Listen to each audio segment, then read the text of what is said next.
Sarap. Ubus na yung plato. Kaya namin yun, sopa siya, tapos ko lang kumain. Hugas ako ng plato, mga lods.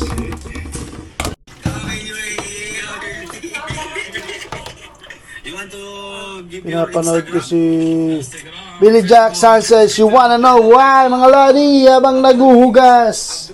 Lodi ko to si Billy Jack eh. Kasi OFW na si Billy Jack, You Wanna Know Why. Kaya.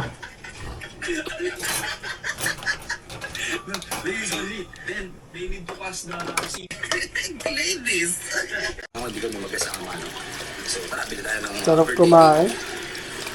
Nagugas lang ano. Ayun, mga tol. May mga 7 lang nakikito. Ay, kinig ka pala. Gusto ko yung naguhugas eh. Anong gito?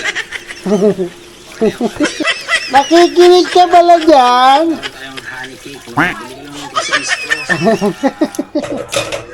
Ayan, gusto Siyempre, nagpa-prank lang ako. And also, to have a good health. Wanna know, man. Lang kapatid, pasensya ka lang. No? Pasensya ka na, naghihirap ang kuya mo eh. No? Nakakaiyak na sabihin. Pero anyways, happy birthday dito sa aking kapatid na mabait. Mabait yung kapatid. Hindi lang yun, napakaganda ng kapatid ko. Bilib ako dito kay Billy Jack. Napaka-humble eh. Alam mo, sikat ka na vlogger.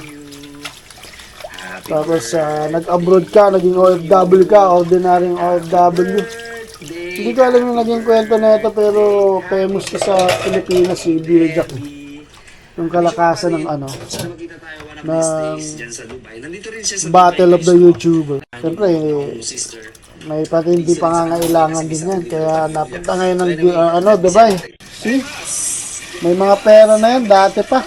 Pero nagsusumika pa rin sa buhay, mga lodi, diba? So, ano pang dahilan natin para hindi kumita?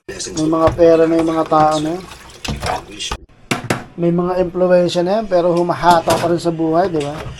Kaya lodi ko to si Billy Jack Sanchez. Isa ng OFW ngayon, mga lods. Kaya tayo mga ordinaryong tao, mas doblehan natin yung pagsisigap kasi 2026 na. Right? Kaya nai-inspire ako dito kay Billy Jack Sanchez eh. You wanna know why, man? Kaka-proud to si Billy Jack yo. Billy Jack yo Sanchez, you wanna know why? Shoutout sa iyo, sana mapanood mo itong vlog ko. Idol kita nung nasa ka pa, Battle of the YouTuber. At saka yung nahuli ka ng enforcer. Kala ko nga, addict to dati, hindi pala. Kaya, hindi mo talaga masasabi na i-judge mo yung tao kaagad, kailangan kilalanin mo. Hindi yung basta ka lang ng tira. Diba mga lads? Ang kulit ni Billy Jack eh. Makakapigil. Kahit ano pa mang pinagdadaanan mo sa buhay. Kaya sa lahat ng mga gustong magtrabaho abroad, hintayin pa. Kung yun na lang yung paraan nyo no, para kumita. Pero kung mayaman naman kayo, mayaman yung pamilya nyo, dyan lang mga sa Pilipinas. Kasi napakatindi na ng corruption sa Pinas eh. Wala nang ganang tumira dyan. Sayang lang yung... Yan, tama. Sip-sip. Yun. Ganon kaganda. Di pala dito nakapart yung Mercedes-Benz ko. Kaya ito. Sarap. Tingin talaga Kuya Ryan. Napakastig mo talaga. Kapatid talaga. Nakakatawa pa si Billy. Iba na yung ano, yung takbo ng buhay na ito ni Billy Jack. Nakaka-elips yung tao na pa. Pabalin din yun. Kahit ang daming nagsasabi, sinisira ako sa kanya, tapos nakasama niya ako. Lalo siya na-inspire din sa kabutihan ko. Kasi mabuti akong tao pare. Yung mga... Siyempre naman, mabuti tayong tao, no? Panguhusigan niyo yun. Yung mga judgmental lang yung ano. Yung dapat. Maraming mga judgmental dito sa mundo. Pero tayong lumalaban ng patas. Tapos ninanakawan ng gobyerno. Mas maigi pang manatili muna tayo dito sa abroad hanggat nakaupo yung... Ay, nako, mahirap na magsalita. Maghugas ako, mahal. Para ganahan ka bukas.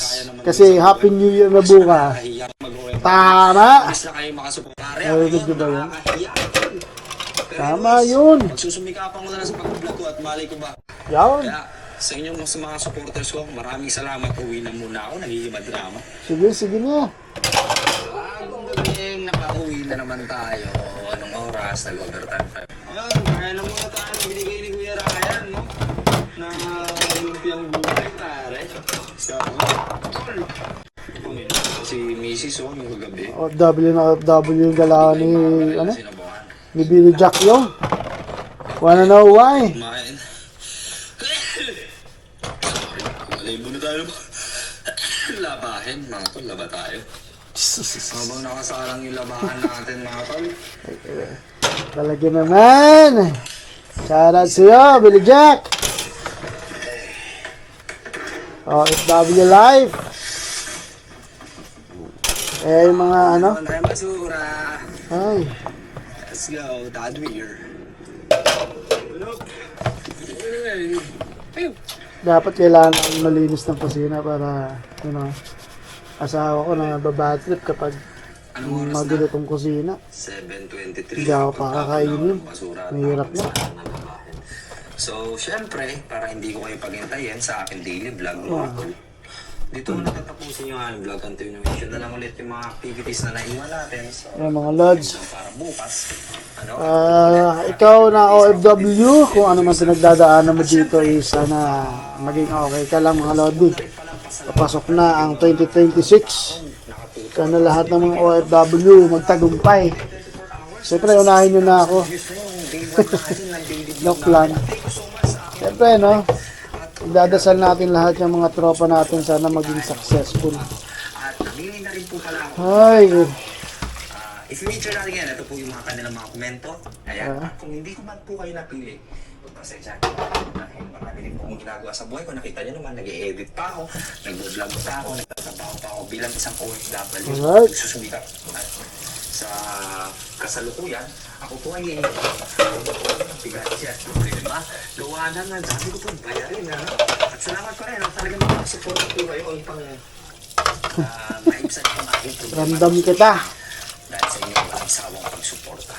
At ayun, nakita nyo naman, ngayong araw, may maganda tayong lesson Ang langat ako sumasabad. na wala akong perfecto sa bawat trabaho. Nakita nyo po yung lokal na na-feature natin sa vlog at syempre naging biyaya pa siya sa akin.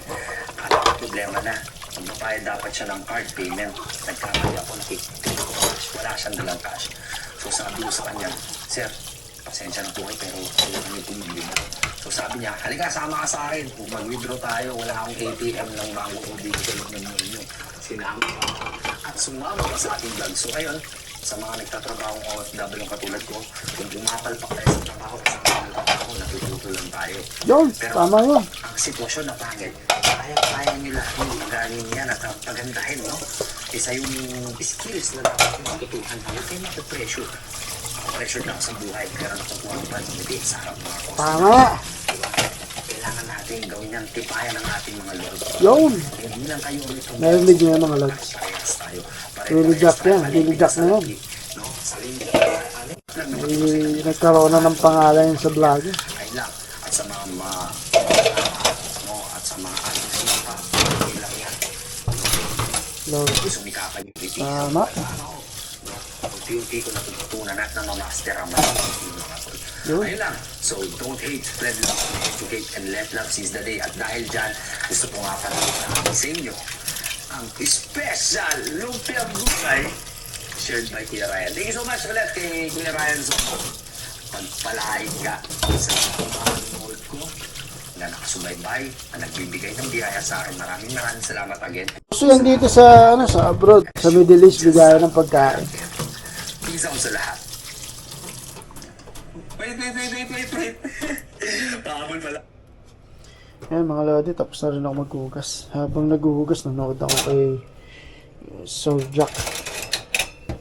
Wanna know why? Isang sikat na ano yun, na YouTuber na yun sa Pilipinas. Pag-abroad. May pinagdadaanan, siyempre, hindi natin alam yung buong story, pero nakakabilib yung mga ginagawa niya. Diba? So, kaya tayo mga ordinaryong mamamayan, wala tayong karapatang magreklamo sa wala lang. Kasi na kasi New Year bukas. Maraming luluruin ng asawa ko. Papakita ko sa inyo yung New Year ng OFW. So, ipapakita ko yung paghahanda namin kasi syempre nasa sarili na kaming plot. Wala na kaming kapitbahay, kami na lang dito. So, may share ko bukas yung mga kaganapan dito, no? Mga lodi. Ano yung mga iluluto namin. Alright? So, wis-wis muna tayo ng konti rito. Inusin natin yan. Tapos yung basura, itatapon natin ito syempre. Dapat araw-araw ito pinatapon. Okay?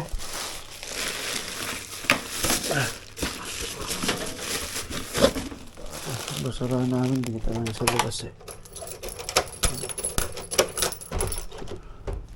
Yo, hanggang dito na lang mga lods. Maraming salamat sa panonood. Palaboy OFW here. Ingat palagi and Happy New Year sa lahat ng mga OFW around the world. Mabuhay!